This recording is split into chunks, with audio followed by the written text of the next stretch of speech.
जय शिवराय मित्रांनो राज्यातील शेतकऱ्यांसाठी राबवल्या जाणाऱ्या मागेल त्याला सौर कृषीपंप योजनेच्या अंमलबजावणीची गती कुठेतरी मंदावली आहे। याच्या अंतर्गत शेतकऱ्यांच्या मोठ्या प्रमाणात तक्रारी आहेत। पैशाचा भरणा केलेला सोलर पंप लागत नाही, लागलेला सोलर पंप सदोष आहे, पुरवठादाराच्या माध्यमातून त्याच्यामध्ये कुठल्याही प्रकारची दुरुस्ती केली जात नाही आणि अशा अनेक शेतकऱ्यांच्या तक्रारी या लोकप्रतिनिधींच्या माध्यमातून या पावसाळी अधिवेशनामध्ये मांडण्यात आलेल्या होत्या। शेतकऱ्यांच्या विजेच्या जोडणीच्या संदर्भात मोठ्या प्रमाणात या ठिकाणी प्रश्नोत्तर झालेले होते आणि मित्रांनो या सर्वांच्या पार्श्वभूमीवरती आणि मुख्यमंत्र्यांच्या माध्यमातून वेळोवेळी रिन्युएबल पर्यायाच्या माध्यमातून जे काही सोलर असेल किंवा इतर पर्याय असतील याच्या माध्यमातून विजेच्या निर्मितीवरती भर दिला जातोय। याच्या संदर्भातील वेगवेगळ्या जे काही योजना आहेत किंवा वेगवेगळे जे काही प्रकल्प आहेत त्याला मंजुऱ्या दिल्या जात आहेत आणि याच्यासाठी वेळोवेळी पाठपुरावा देखील घेतला जातोय। आणि मित्रांनो याच पार्श्वभूमीवरती झालेल्या वेगवेगळ्या बैठकांमध्ये मुख्यमंत्र्यांच्या माध्यमातून या योजनेच्या अंमलबजावणीला गती देण्यासाठीचे निर्देश देण्यात येत आहेत।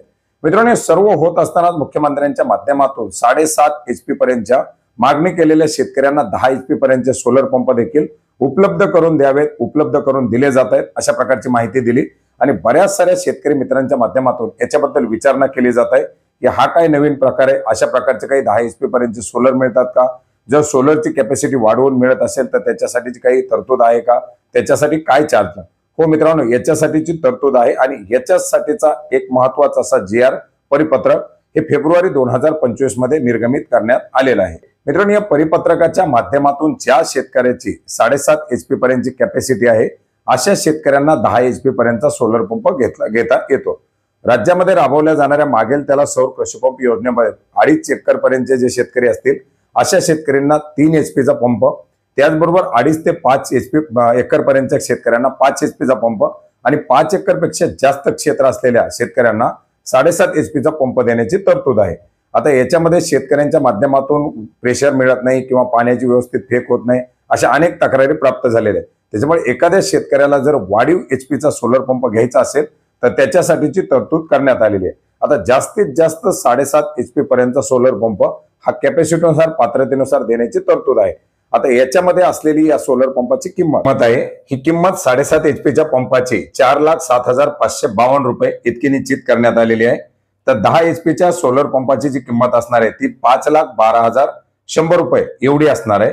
आता याच्यामध्ये 5,12,100 रुपये आणि 4,07,552 रुपये एवढी किंमत या 10 HP च्या सोलर पंपाची असणार आहे आणि याच्यामधील जी काही तफावत असेल किमतीमधील ती तफावत प्लस शेतकऱ्यांना 7.5 HP पर्यंतचा जो काही भरणा असेल 10% 5% हा भरणा या ठिकाणी भरून 10 HP चा पंप लावता येणार आहे। तर मित्रांनो अशा प्रकारची तरतूद आहे, अशा प्रकारचा GR आहे, अशा प्रकारची योजना आहे। फक्त या योजनेची अंमलबजावणी होत नाही आणि ती लवकरात लवकर करावी यासाठी आता पाठपुरावा बैठक झालेली होती, याच्यासाठी आढावा बैठक झालेली होती आणि त्याच्या माध्यमातून ते निर्देश देण्यात आलेले आहेत।